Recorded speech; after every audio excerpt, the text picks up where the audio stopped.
In the name of God, the Gracious, the Merciful. The reality. What is the reality? What will make you understand what the reality is? Thamud and Ad denied the catastrophe. As for Thamud, they were annihilated by the overwhelming. And as for Ad, they were annihilated by a furious, roaring wind.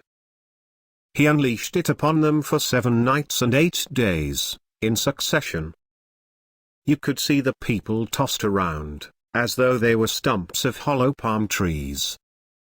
Can you see any remnant of them? Then Pharaoh came, and those before him, and the overturned cities steeped in sin. But they disobeyed the messenger of their Lord, so he seized them with an overpowering grip. When the waters overflowed, we carried you in the cruising ship, to make it a lesson for you, so that retaining ears may retain it.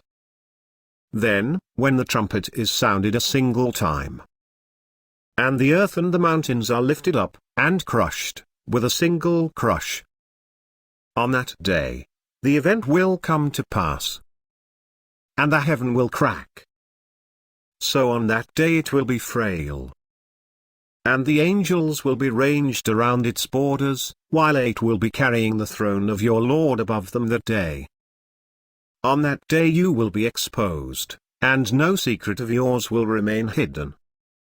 As for him who is given his book in his right hand, he will say, "Here, take my book and read it." I knew I would be held accountable. So he will be in pleasant living, in a lofty garden. Its pickings are within reach. Eat and drink merrily for what you did in the days gone by. But as for him who is given his book in his left hand, he will say, "I wish I was never given my book, and never knew what my account was. If only it was the end. My money cannot avail me. My power has vanished from me." Take him and shackle him. Then scorch him in the blaze. Then in a chain which length is 70 cubits tie him up. For he would not believe in God the Great, nor would he advocate the feeding of the destitute.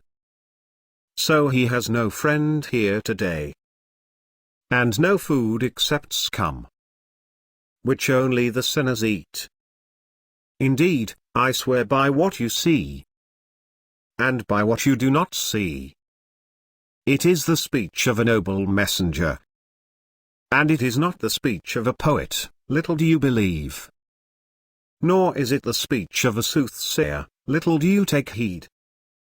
It is a revelation from the Lord of the worlds. Had he falsely attributed some statements to us, we would have seized him by the right arm, then slashed his lifeline, and none of you could have restrained us from him. Surely, it is a message for the righteous, and we know that some of you will reject it. And it is surely a source of grief for the unbelievers. Yet it is the absolute truth.